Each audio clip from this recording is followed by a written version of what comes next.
Hola, qu'est-ce qu'il y a là? Pourquoi t'as le même t-shirt que moi? Ah bon? Mais Ouais, oui. c'est quoi ça? C'est Mais c'est Putain, génial. on est tombé dans la même boutique là. Incroyable.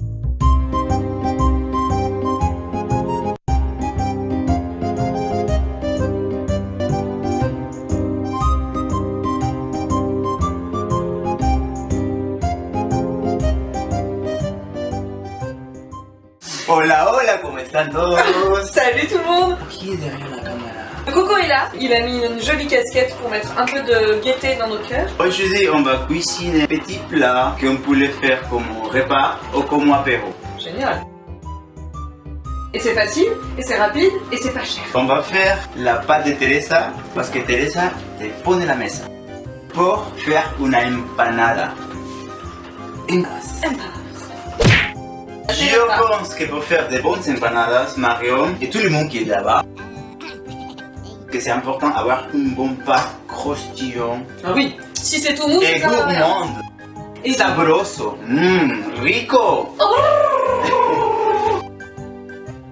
Nous faut aujourd'hui on va utiliser demi-kilo de farine. Bim, on va utiliser un cube demi de l'eau. Il faut mélanger à la main. c'est parti, j'y vais à la main. Ajoute un peu de sel. Du coup, quand vous avez bien mélangé la pâte, c'est-à-dire la farine et l'eau avec un peu de sel, ça fait un peu cet effet-là. Mais j'ai mis du sel Ouais. et j'ai mis un petit peu de sucre. Comme ça. Et tu sais pourquoi? C'est gourmand. Gourmand, c'est parce que c'est un excès de saveur.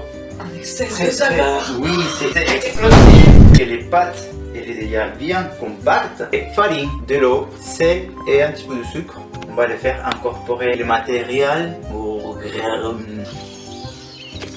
gras. Beurre. Ça s'appelle La margarine, pardon. Margarine. La margarine. Margarine. Voilà. Oh.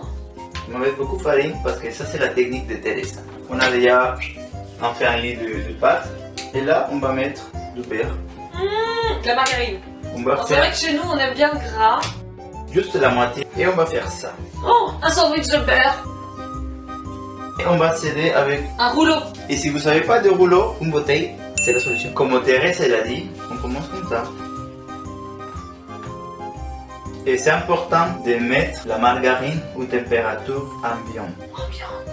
Donc qu'est-ce que je vais continuer à faire? On remet du beurre. Oui, on va remettre du beurre, mais en même temps, toujours sur la moitié. Nos différents étages de pâte avec le beurre. Entre beurre et pâte. Et là, on étale. On a fait plusieurs. Oui, on va les laisser pliages. reposer pendant 1 heure minimum. Et on passe à la suite, que c'est, on va faire la farce. On va s'occuper de la farce. On a choisi une empanada caprese, une empanada épinard fromage, fromage français bien sûr. Pour une empanada caprese, j'ai besoin que des oignons, des tomates, une belle mozzarella et des feuilles de basilic. On cherche une poêle, on met des huile d'olive. Après, on va couper les oignons, donc je vais les couper. Aïe, aïe, aïe, aïe, aïe, aïe, aïe. Je vais caraméliser les oignons.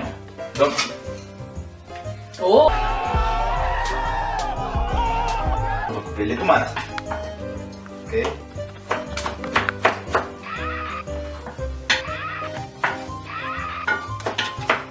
Donc j'ai les oignons.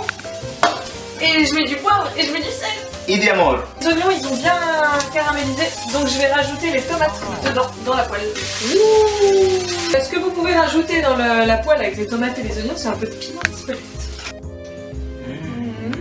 Oignons caramélisés avec des tomates, sel, poivre et Piment d'Espelette. piment d'Espelette. Alors Luciano, il nous a préparé un truc en secret. C'est un secret. Las empanadas, ils sont chauds, gourmands et tout. Mais ça serait bien aussi d'accompagner avec une petite garniture fraîche. Petite salade. Latina. Pourquoi latina? Ah bah je sais pas moi. Parce que on le fait et on garde. Ok, non pas du Une tout. salade vierge. Donc c'est des oignons qui, je sais pas si vous aviez suivi. Vous pouvez mettre les légumes. Voilà, des oignons, voilà, c'est bon, c'est parfait, c'est parfait. Si vous aviez suivi les autres vidéos, normalement il vous a expliqué que les oignons faut les faire tremper dans l'eau avant de les servir. Et Ça normalement nous vous êtes accélère. abonné. Abonnez-vous. Donc des oignons, des tomates coupées en petits morceaux, des olives noires, de la coriandre, de l'huile d'olive, du sel, du poivre et tout est bon. Non, non, Ah non. non. Limon verde. Regarde, il est meilleur quand on le fait un petit câlin. C'est mon limon verde. Ouais. Un petit câlin. Il est content. Donc on finit la salade, on va la mettre au frigo pour qu'elle soit bien fraîche avec les empanadas bien chauds Regarde, et que ça fasse un il y a choc des de couleurs. température. On va le mettre au frigo. Regarde Marion. Oh, c'est magnifique. Là, on a arrivé à faire les pâtes, on l'a fait fin. C'est fin, c'est très fin, ça se mange sans faim. On a trouvé cet petit instrument des cuisines. Là, on va bien rouler notre pâte. Je vais mettre ma pâte ici. Incroyable. Une feuille de basilic, un poquito de mozzarella et mucho amor de tomate. Comme ça. Et tu remets après. Moi, je suis gourmande. Qu'est-ce qu'on fait après? Bello, bello, Magnifique. Bello. Bellissimo. bellissimo. Et ben c'est parti. On fait le kilo de pâtes qui nous reste. À tout à l'heure. On va faire des épinards fromage. Oui, en fait, on a pris des épinards et on a pris aussi du Saint-Nectaire. Oh, c'est beau! Bah oui, c'est beau. Oui, mais je vais mettre un peu de couleur, comme ça donne un petit peu plus de beau, là, regarde. Alors, c'est pas Là. juste de la couleur, c'est un jaune. Ça, c'est des jaunes d'œufs. Et après, on va faire quoi? Bah, le mettre au four. Pendant combien de temps? 25 minutes. Combien de température? 180. Parfait. Je lève mon tablier et je pars. Ouais, et on a fait voilà. les empanadas. Ils sont Em- magnifiques. Panadas con mucho amor, avec beaucoup d'amour là. Et surtout, on a décidé d'accompagner cette empanade avec une petite salade. Mais surtout que ça donne un peu de fraîcheur et un petit peu d'acidité, que c'est la mélange parfait pour las empanadas. Bon appétit mes amis, Bon j'espère que vous appétit. pouvez... Un truc super important. Super important. Super important. Une petite question pour vous. Si vous avez la bonne réponse, il faut la mettre en commentaire. Nous allons faire un tirage au sort. La personne qui sera tirée au sort pourra venir avec la personne de son choix et on lui aura un dîner qu'on cuisinera. Luciano et moi. Donc la question c'est... Comment on appelle le fait de couper des légumes en tout petits carrés? Vous devez répondre en commentaire et surtout il faut s'abonner. Parce que vous n'êtes pas abonné, et ben vous serez pas choisi. Voilà. Dommage, dommage. Donc on va bien manger là. Bon appétit et à la prochaine.